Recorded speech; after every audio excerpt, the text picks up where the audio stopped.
हमारी जो मातृशक्तियां हैं, बहुत सारे पुरुष भी राष्ट्रीय स्वयंसेवक संघ क्या है, क्या करता है, क्या उसका काम है, और कैसे हिंदुओं को जोड़ने का प्रयत्न करता है, शायद नहीं जानते हो।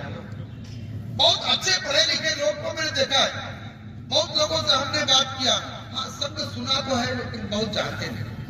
अच्छे डॉक्टर, इंजीनियर, प्रोफेसर की आपको बात बता रहा हूं। मैं लखनऊ में एक विश्वविद्यालय है KGMU, वहां की एक लड़की डॉक्टर है, उसको मैंने पूछा आप संघ जानती हैं? तो कहे हाँ मैं सुनी तो हूं संघ, परंतु जानती नहीं संघ क्या है। कहने का मतलब यह है कि संघ की कार्य पद्धति, संघ की गतिविधियां हैं तो फील्ड में होती, लेकिन बहुत बड़ी संख्या ऐसी है जो इसको नहीं जानती। संघ क्या है, संघ कितना बड़ा है, संघ क्या कार्य करता है, संघ के कौन कौन घटक है, घटक दल है, वो कहां कहां काम करते हैं, तो उनको बल्कि लोग कुछ ज्यादा ही जानते हैं। जैसे अपना एक संगठन है विश्व हिंदू परिषद, हम सब जानते हैं, हिंदुओं के बीच में संत महात्माओं के आशीर्वाद से हमारा देश, हमारे मंदिर, हमारे मठ, गुरुद्वारा, मंदिरों के सब प्रकार का कार्य कैसे चले, ऐसे सब कुछ काम को लेकर के विश्व हिंदू परिषद समाज में काम करता है। और हम ये भी जानते हैं कि सारा जो राम मंदिर अयोध्या का निर्माण हुआ, उसका नेतृत्व करने वाला कौन संगठन देश भर में था? संघ ने ये दायित्व किसको दिया था? विश्व हिंदू परिषद को दिया था।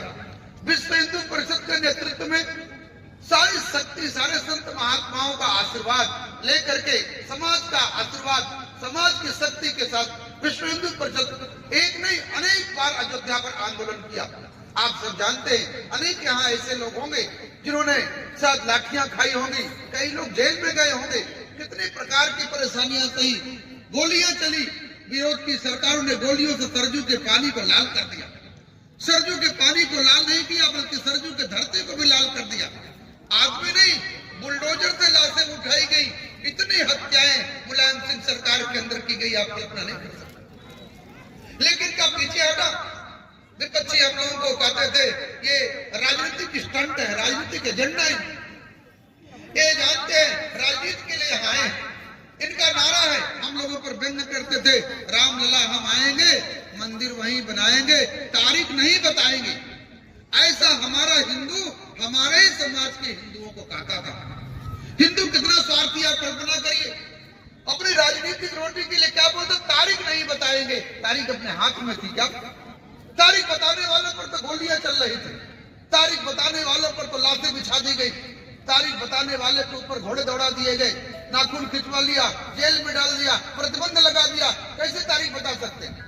लेकिन फिर भी अपना विश्व हिंदू परिषद और पूरा संगठन एक होकर के, पूरा देश एक होकर के, संतों का आशीर्वाद लेकर के, आप जानते हैं एक दुष्ट नाम राक्षस, उसका नाम बाबर, उसका एक बाबरी नाम का कोई मित्र था, उसके नाम पर बाबरी मस्जिद बनाता है, उस स्थान पर जहाँ हमारे आराध्य देव कौन है? भगवान श्री रामचंद्र जी विराजमान है। क्या ऐसे दुष्ट के नाम पर इस धरती के अंदर एक अंगुल भी जमीन मस्जिद के लिए मिलनी चाहिए क्या? वापस कर दो, बोलिए हाँ कि ना? ऐसे दुष्ट बाबर का एक 500 साल तक चला आक्रमण अंत में जानते हैं जमीन दो कर दिया गया।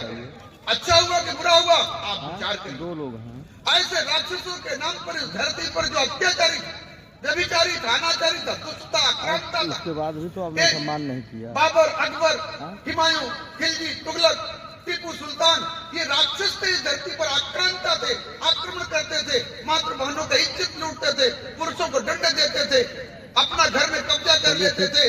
क्या इनके नाम पर इस देश में कोई मस्जिद होनी चाहिए क्या?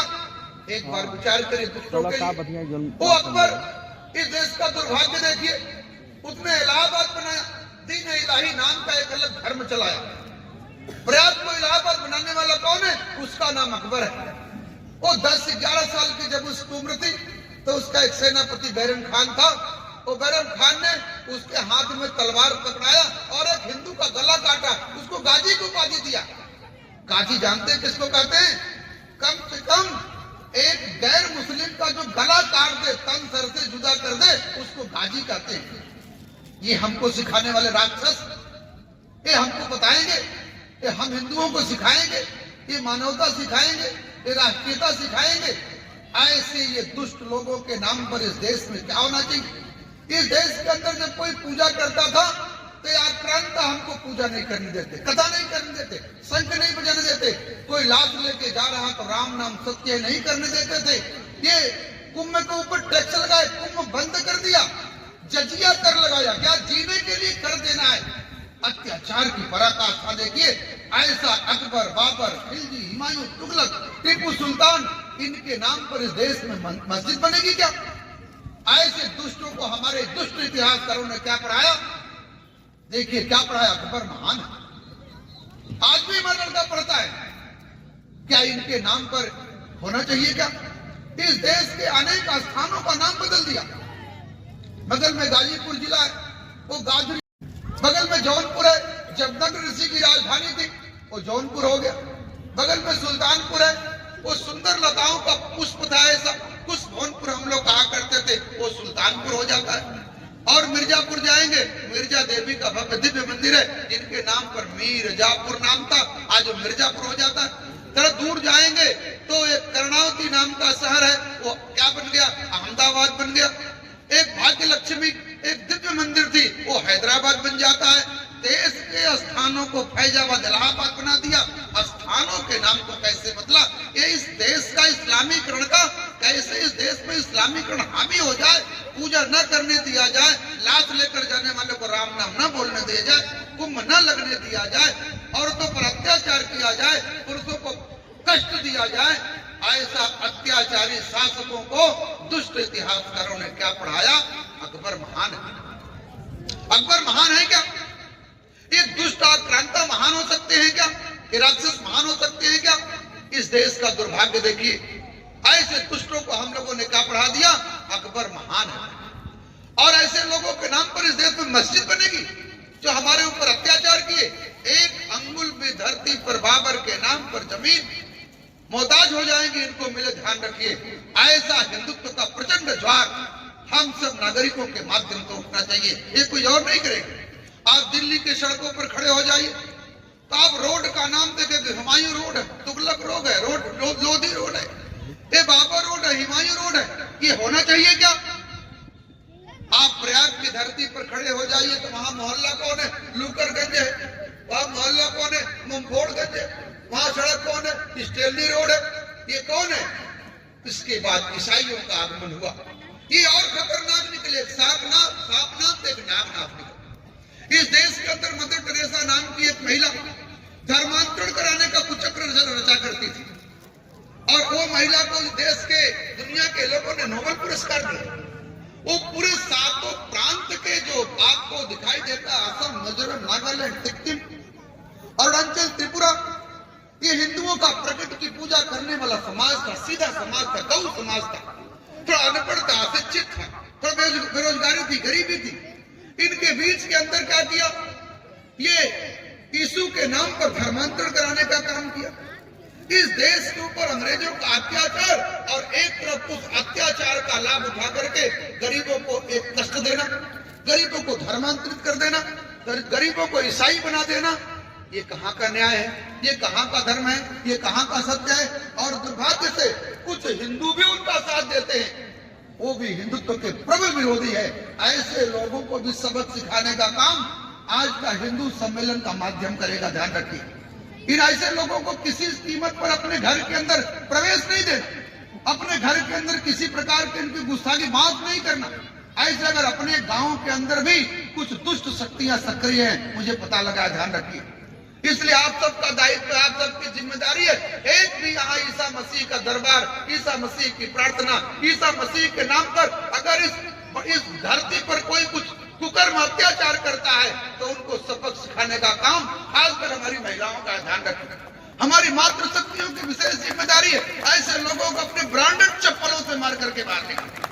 छोड़ो मत इनको अपने घर के अंदर। अगर धर्मांतर कराने के लिए आपके घर तक, दरवाजे तक पत्र लेके, पर्चा लेके ये बांटने के लिए आते हैं और अपने ईसा के नाम पर एक कितना कुकर्म करते हैं। हमारे गरीब असहाय बच्चों को चर्च में बैठा देते हैं, और चर्च में बैठा दे, बुखार आया गरीब आदमी को, एक गिलास पानी में पैरासिटामोल का एक टैबलेट, डोमो का एक टैबलेट डाल देते, कहते इसको पी लीजिए, पानी आपको ठीक कर देगा। ईसा मसीह के सामने खड़े हो जाइए, वहां बैठ जाइए, आधा घंटा में आपका बुखार ईसा मसीह की प्रार्थना ठीक कर देगा। ये जल उनका है, जल को प्रसाद के रूप में दिया, पैरासिटामोल ने बुखार ठीक कर दिया। उस गरीब आदमी का विश्वास कहां जग जाता है? ईसा मसीह पर। ईसा मसीह ने ठीक किया, ठीक तो टैबलेट ने किया, और ऐसे उसको अंधेरे में रख करके क्या किया? ऐसे ही लोगों ने पूरे 7 प्रांत जो मैं बता रहा हूं, 90% 99% ईसाई बना दिया।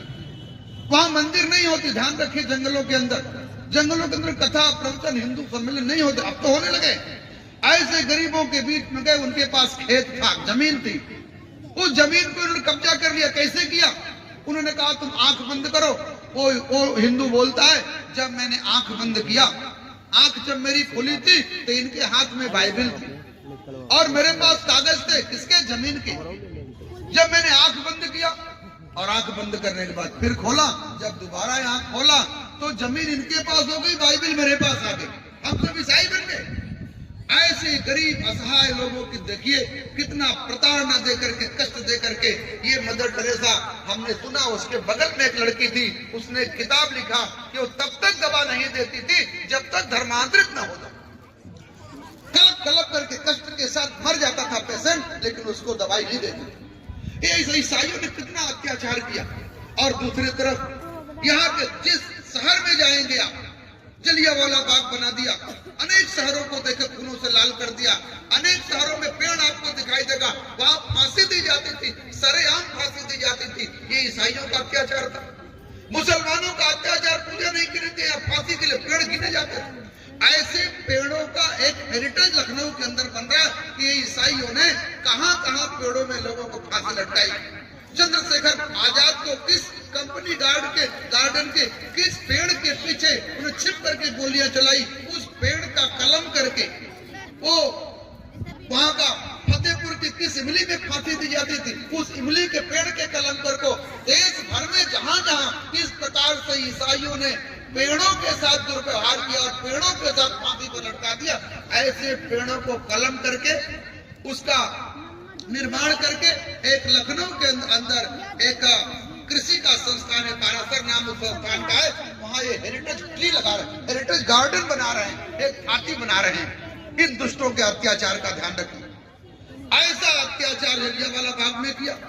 एक 15,000 बाल बच्चों के साथ बैठ करके और वहां वो लोग आजादी के लिए, लड़ाई के लिए संघर्ष कर रहे थे, नारे लगा रहे थे, भारत माता की जय बोल रहे थे। लेकिन ये जनरल डायर नाम का एक राक्षस, वो भी ईसाई था, ध्यान रखना।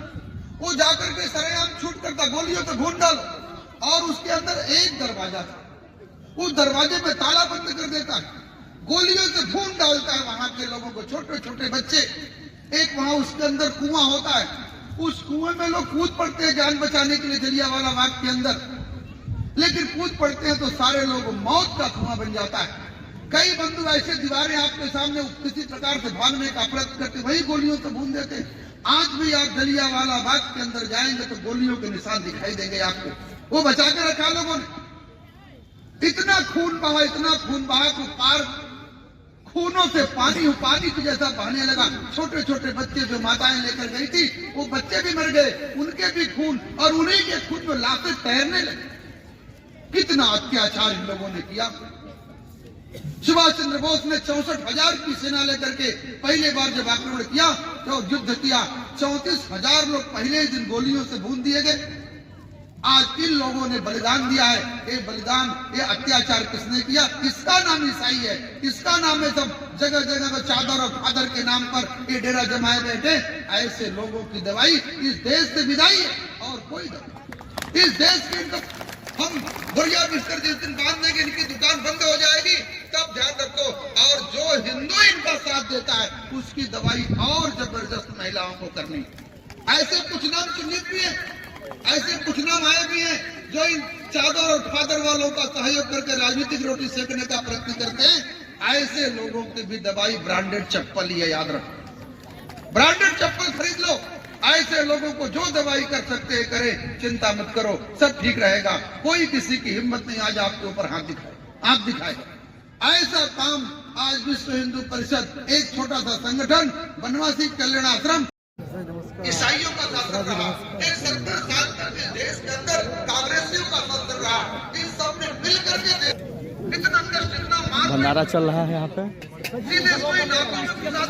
जो हिंदू सम्मेलन रखा गया उसमें यह भंडारा चल रहा है, जिसमें एमआरएफ टायर के मालिक राव साहब, अजीत राव साहब भी हैं।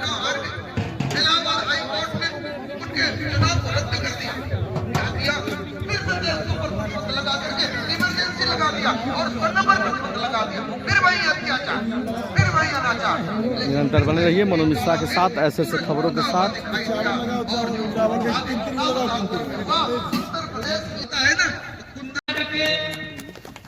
सम्मानित करेंगे श्री गोविंद यादव जी, आप आएंगे और श्री संजीत आर्या जी का स्मृति चिन्ह दे करके सम्मानित करेंगे। श्री अजीत राव जी, आप पूज्य संत राजकिशोर दास जी का स्मृति चिन्ह और शाल दे करके सम्मानित करेंगे। श्रीमती मीना निगम जी, आप आएंगी और रेखा दीदी को शाल और स्मृति चिन्ह दे करके सम्मानित करेंगे। श्रीमान ओम प्रकाश जी, आप आएंगे और इस कार्यक्रम के, इस समिति के संयोजक श्री हरपाल दास नागवानी जी को शाल उड़ा करके सम्मानित करेंगे। भाभी दिख दीजिए, भाभी दिख दीजिए।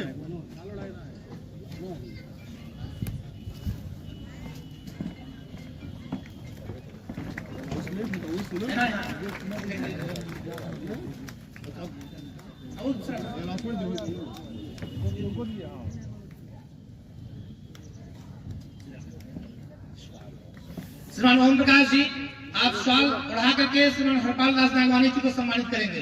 हरपाल दास जी को